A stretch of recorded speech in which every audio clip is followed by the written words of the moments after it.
आप सबका आपके अपने YouTube चैनल की कथा टीवी पर मैं मीनू शर्मा स्वागत करती हूँ। सभी को मेरा राधे राधे। ओम नमो भगवते वासुदेवाय नमः।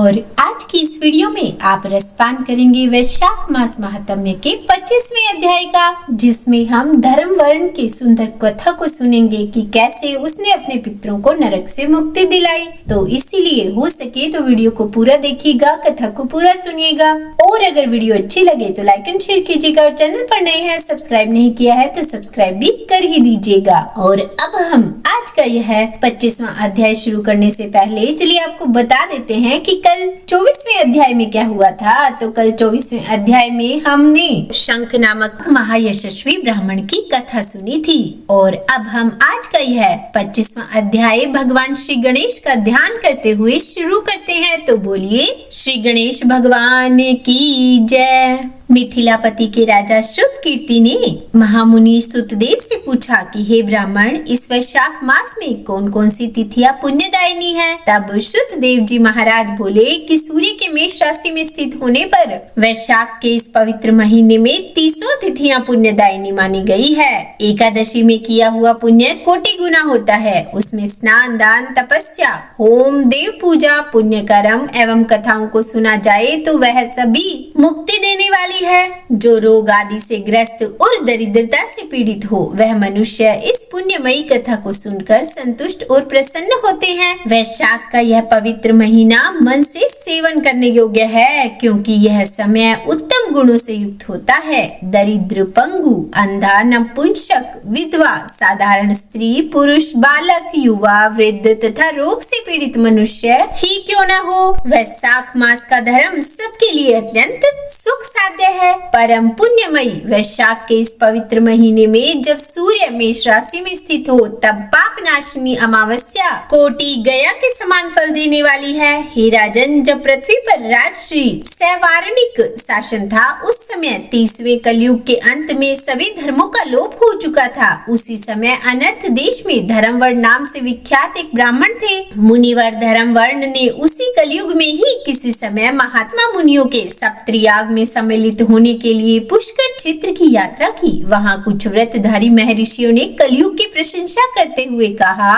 कि सतयुग में भगवान विष्णु को संतुष्ट करने वाला जो पुण्य 1 वर्ष में मिलता था वही त्रेता में 1 महीने में मिल जाता था और द्वापर में 15 दुर्ग में मिल जाता है। परंतु कलयुग में तो भगवान विष्णु का स्मरण कर लेने से ही, उन्हें याद कर लेने से ही उससे 10 गुना अधिक पुण्य मिल जाता है। कलयुग में बहुत थोड़ा पुण्य भी कोटि गुना होता है। जो एक बार भी भगवान का नाम लेकर दया दान करता है और अकाल में अन्न देता है वो निश्चय ही स्वर्ग में गमन करता है। यह सुनकर देव ऋषि नारद हंसते हुए उन्मत्त के समान नृत्य करने लगे। सभी सभासदों ने पूछा कि नारद जी क्या बात है? तब बुद्धिमान नारद जी ने हंसते हुए उन सबको उत्तर दिया कि आप लोगों का कथन सत्य है। इसमें बिल्कुल भी संदेह नहीं कि बहुत थोड़े शुभ कर्म से भी महान पुण्य कलयुग में मिल जाता है तथा कलेशों का नाश करने वाले भगवान केशव स्मरण मात्र से ही प्रसन्न हो जाते हैं। तथापि मैं आप लोगों से यह कहता हूँ कि कलयुग में ये 2 बातें बहुत कठिन हैं। और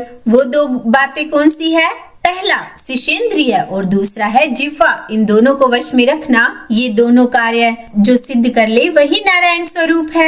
इसीलिए कलयुग में आपको यहाँ नहीं ठहरना चाहिए। तब नारद जी की ये बात सुनकर उत्तम व्रत का पालन करने वाले महर्षि सहसा यज्ञ को समाप्त करके सुखपूर्वक चले गए। धर्मवर्ण ने भी यह बात सुनकर भूलोक को त्याग देने का विचार किया। उन्होंने ब्रह्मचार्य व्रत धारण करके दंड और कमंडल हाथ में लिया और जटावल कलधारी होकर वो कलयुग के अनाचारी पुरुषों को देखने के लिए घर छोड़कर चल दिए। उनके मन में बड़ा विस्मय हो रहा था। उन्होंने देखा प्राय मनुष्य पापाचार में ही पर्वत हो बड़े भयानक और दुष्ट हो गए हैं। ब्राह्मण पाखंडी हो गए हैं, शूद्र संन्यास धारण कर रहे नहीं है। पत्नी अपने पति से ही द्वेष रखती है, शिष्य गुरु से वैर करता है, सेवक स्वामी से और पुत्र पिता के घात लगा कर रखा हुआ है। ब्राह्मण शद्रवत और गौएं बकरी की तरह छोटी छोटी हो गई है। वेदों में गाथा की ही प्रधानता रह गई है। शुभ कर्म साधारण लौकिक कृत्यों के समान रह गए हैं। उनके प्रति किसी की महत्व बुद्धि नहीं है।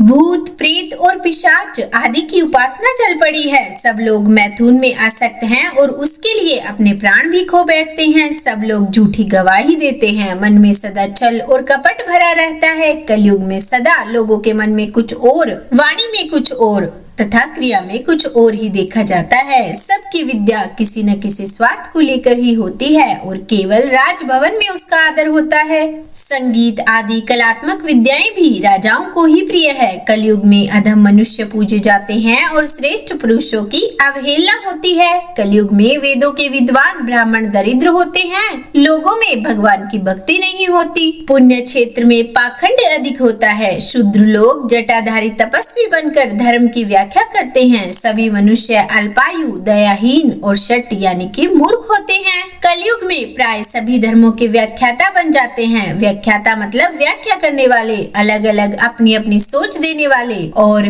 व्यर्थ ही दूसरों की निंदा करते हैं। अपने घर आने पर भी सभी अपने स्वामी के दोषों की चर्चा में तत्पर रहते हैं। कलयुग में लोग साधुओं को नहीं जानते, पापियों को बहुत आदर देते हैं। दुराग्रही लोग इतने दुराग्रही होते हैं कि साधु पुरुषों के एक दोष का भी ढिंढोरा पीटते हैं और पापात्माओं के दोष समूहों को भी गुण बतलाते हैं। दुराग्रही मतलब जो अनुचित जिद करने वाले होते हैं, जो लोग ज्यादा प्रचार करते हैं। कलयुग में गुणहीन मनुष्य दूसरों के गुण ना देखकर उनके दोष ही देखता है। जैसे पानी में रहने वाली जोक प्राणियों की रक्त पीती है, जल नहीं पीती, उसी तरह लोग धर्म से संयुक्त हो एक दूसरे का रक्त चूसते हैं। औषधियाँ शक्तिहीन होती है। ऋतुओं में उलटफेर हो रहा है। सब राष्ट्रों में अकाल पड़ रहा है। कन्या युग के समय में संतानोत्पत्ति नहीं करती। लोग नट और नर्तकों की विद्याओं से विशेष प्रेम करते हैं। यह बिल्कुल सही है। जो वेद वेदांतों की विद्याओं में तत्पर और अधिक गुणवान है, उन्हें अज्ञानी मनुष्य सेवक की दृष्टि से देखते हैं। वे सब के सब भ्रष्ट होते हैं। कलयुग में प्राय लोग श्राद्ध कर्म का त्याग करते हैं, वैदिक कर्म को छोड़ बैठते हैं। प्राय जिह्वा पर भगवान विष्णु का नाम कभी नहीं लाते। लोग श्रृंगार रस में आनंद का अनुभव करते हैं। कलयुग के मनुष्यों में ना कभी भगवान विष्णु की सेवा देखी जाती है और ना ही शास्त्रीय चर्चा होती है। ना कहीं यज्ञ की दीक्षा है, ना विचारों का लेश है, ना तीर्थ यात्रा है, ना ही दान धर्म को होते देखा जाता है। ये सब देखकर धर्मवरण को बड़ा ही भयंकर आश्चर्य हुआ। पाप से कुल की हानि देख उसे बहुत ही भय लगा। वो दूसरे द्वीप में ही चले गए। सब द्वीपों और लोकों में विचरते हुए बुद्धिमान धर्मवर्ण किसी समय कौतूहलवश पितरों में चले गए। वहां उन्होंने कर्म से कष्ट पाते हुए पितरों को बड़ी भयानक दशा में देखा। वो रोते गिड़गिड़ाते इधर उधर दौड़ रहे थे। उन्होंने अपने खुद के पितरों को भी नीचे अंधकूप में पड़े हुए देखा। उनको देखकर आश्चर्यचकित होकर दयालु धर्मवर्ण ने पूछा कि आप लोग कौन हैं? किस दुष्कर कर्म के प्रभाव से इस अंधकूप नरक में पड़े हैं? तब पितरों ने कहा कि हम श्रीवत्स गोत्र वाले हैं। पृथ्वी पर हमारी कोई संतान नहीं रह गई है, इसीलिए हम श्राद्ध और पिंड से वंचित हैं और इसीलिए यहाँ हम नरक का कष्ट भोग रहे हैं।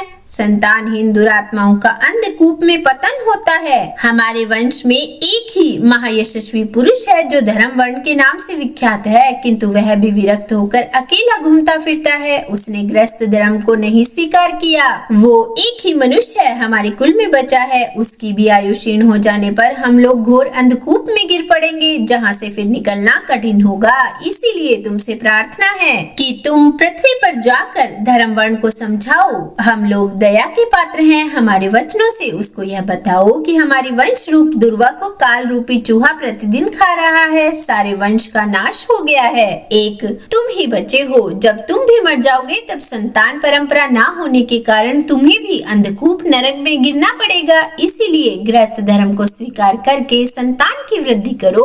उससे हमारी और तुम्हारी दोनों की उत्तम गति होगी। यदि एक भी पुत्र वैशाख माघ अथवा कार्तिक मास में हमारे उद्देश्य से स्नान, श्रद्धा, श्राद्ध और दान करेगा तो उससे हम लोगों की उत्तम गति होगी और नरक से हमारा उद्धार हो जाएगा। यदि एक भी पुत्र भगवान विष्णु का भक्त हो जाए और एक भी एकादशी का व्रत रखने लगे अथवा यदि एक भी भगवान विष्णु की पाप नाशक कथा श्रवण करे तो उसकी 100 भावी पीढ़ियों का उद्धार हो जाता है। यह पीढ़ियां पाप से आवृत होने पर भी नरक का दर्शन नहीं करती। दया और धर्म से रहित पुत्रों के जन्म से क्या लाभ, जो कुल में उत्पन्न होकर सर्वव्यापी भगवान नारायण की पूजा ही नहीं करते। इस प्रकार प्रिय वचनों द्वारा धर्म वर्ण को समझाकर तुम उसे विरक्ति पूर्ण ब्रह्मचार्य आश्रम से गृहस्थ आश्रम में प्रवेश करने की सलाह दो। तब पितरों की ये बातें सुनकर धर्म वर्ण अत्यंत ही विस्मित हुआ और हाथ जोड़कर बोला कि मैं ही धर्म वर्ण नाम से विख्यात आपके वंश का दुराग्रही बालक हूँ। यज्ञ में महात्मा नारद जी का यह वचन सुनकर कि कलयुग में पराये कोई भी रसेंद्रियों और शनेंद्रियों को दृढ़ता पूर्वक संयम में नहीं रखता, मैं दुर्जनों की संगति से भयभीत हो अब तक दूसरे द्वीपों में घूमता रहा। इस कलयुग के 3 चरण बीत गए हैं, अंतिम चरण में भी 3.5 भाग व्यतीत हो चुके हैं। मेरा जन्म व्यर्थ बीता क्योंकि जिस कुल में मैंने जन्म लिया उसमें माता पिता के ऋण को भी मैंने नहीं चुकाया। पृथ्वी के भारभूत उस शत्रु तुल्य पुत्र के उत्पन्न होने से क्या लाभ, जो पैदा होकर भगवान विष्णु, देवताओं और पितरों की पूजा ही ना करे। मैं आप लोगों की आज्ञा का पालन करूंगा। बताइए कि पृथ्वी पर किस प्रकार से मुझे कलयुग से और संसार से बाधा नहीं मिलेगी।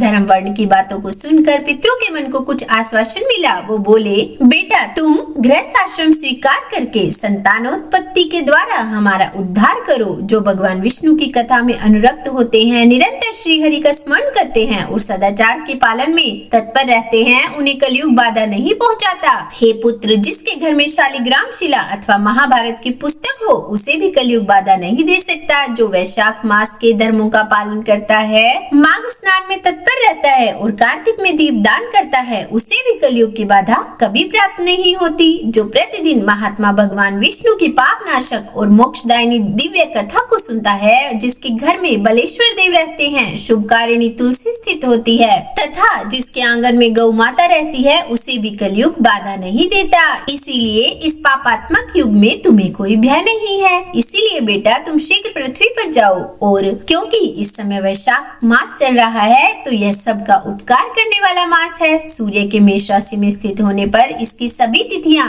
30 तिथियां पुण्यदायिनी है और एक एक तिथि में किया गया पुण्य कोटि कोटि गुना अधिक हो जाता है। उनमें भी जो वैशाख की अमावस्या तिथि है वह मनुष्य को मोक्ष देने वाली है, देवता और पितरों को बहुत प्रिय है, शीघ्र ही मोक्ष प्राप्त कराने वाली है। जो उस दिन पितरों के उद्देश्य से श्राद्ध करते हैं, जल से भरा हुआ घड़ा और पिंड दान देते हैं, उन्हें अक्षय फल की प्राप्ति होती है। हे महामते, अब तुम शीघ्र ही जाओ और जब अमावस्या हो तो कुंभ सहित श्राद्ध और पिंडदान करो। सबका उपकार करने के लिए गृहस्थ धर्म का आश्रय लो। धर्म, अर्थ और काम से संतुष्ट होकर उत्तम संतान पाकर फिर मुनि व्रति से रहते हुए सुख पूर्वक द्वीपांतरों में विचरण करो। पितरों के इस प्रकार आदेश देने पर धर्म वर्ण मुनि शीघ्रता पूर्वक भूलोक में गए और वहां पर वैशाख मास में प्रातः काल स्नान करके देवताओं, ऋषियों और पितरों का तर्पण किया। फिर कुंभदान सहित पापनाशक श्राद्ध करके उनके द्वारा पितरों को पुनरावृत्ति रहित मुक्ति प्रदान की। तत्पश्चात उन्होंने स्वयं विवाह करके उत्तम संतान को जन्म दिया और लोक में उस पाप नाशनी अमावस्या तिथि को प्रसिद्ध किया। उसके बाद वो भक्ति पूर्वक भगवान की आराधना करने के लिए हर्ष के साथ गंधमर्दन पर्वत पर चले गए। इसीलिए वैशाख मास की अमावस्या तिथि परम पवित्र मानी गई है। तो बोलिए विष्णु भगवान की जय। आज की यह कथा यही समाप्त हुई। इसके आगे का वृत्तांत हम कल इसके अगले अध्याय में सुनेंगे। तो उम्मीद करती हूँ वीडियो आपको पसंद आई होगी। अगर अच्छी लगी हो वीडियो तो लाइक एंड शेयर कीजिएगा और चैनल पर नए हैं सब्सक्राइब नहीं किया तो सब्सक्राइब भी कर ही दीजिएगा। और हाँ, कमेंट बॉक्स में राधे राधे लिखना बिल्कुल भी मत भूलिएगा। तो बोलिए राधे राधे।